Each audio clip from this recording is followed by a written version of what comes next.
Hello, today I have a pair of pants. They are flare style, so at the end it bigger at the end and then smaller along here at the knee. So in this case, um, we have to do special hem. We can't hem as normal. Okay, the reason we can't turn it up and hem as normal because when we turn it up, we have very much fabric left over this side and very much fabric left over this side as well. And then if we crook it too much, we don't have the nicely finishing. So this is the manufacturer way. I show you. I cut it already to show you. So the factory they use the binding and then they cut this one a little bit smaller and then they crook it. So you can see when we turn this one up,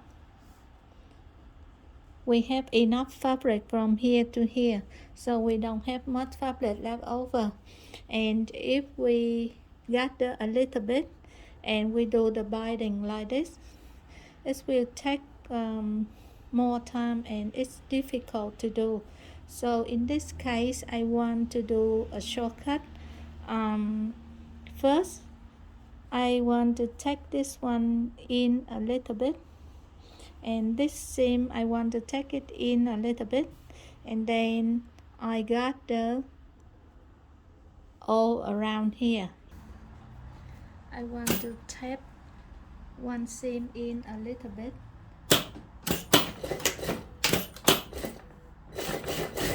Here I want about half centimeter, and another seam I need to unpick this one because it has stitching on the top, so I unpick this and I try to tap this one in a little bit too. Yeah.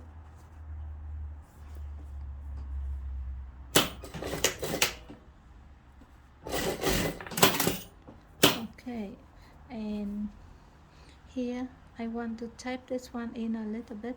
If they have no seam here, I don't do this part, but by the way, I can do a little bit. Okay, so now we turn it over, and then you still see too much fabric left over here and too much fabric left over here. So in this case, I want to gather a little bit all around. If you want to do by hand, you can do this like this all around, and then you gather a little bit, and then you fold it. So now I overlock this one. Okay, now I want to mark the front middle of the middle of the front and the seam and the middle of the back somewhere here. I need to know where I will hem up, and now I just put on the machine. I try to run it nicely along this overlocker, and then I run it freely without just one piece, and I put my finger here to stop it, so it will crook a little bit. Yeah,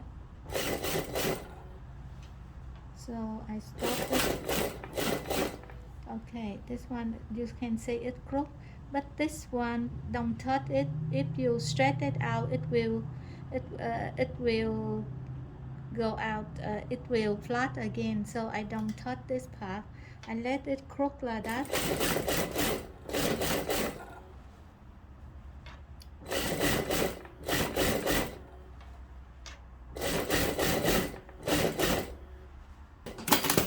Okay, and then the hem about this much. Yeah, that's correct.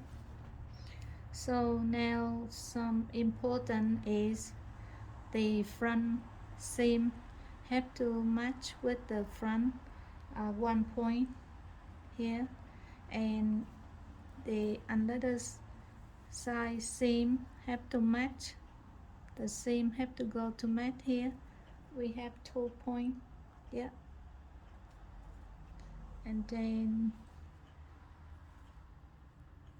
one the front you can see, the back you can see the line, ironing line here. It means I want to match this point as well, yeah. And again the seam to the seam I have to match it. If you don't have you don't do this one often, you should pin it. And now I have the yellow one here to hold to see where I can go, so I put here, okay, and I put this one up, and don't worry about the crook one. And this one I follow the yellow one, okay, and the front line have to match front line, and then I leave the crook a little bit like this.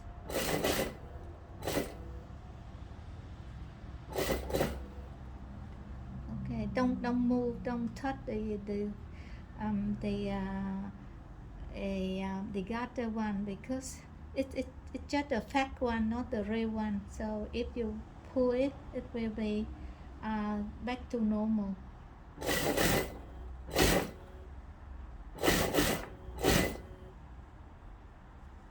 And now I try seam to go with seam, and then I put it up like this to go with the yellow one here.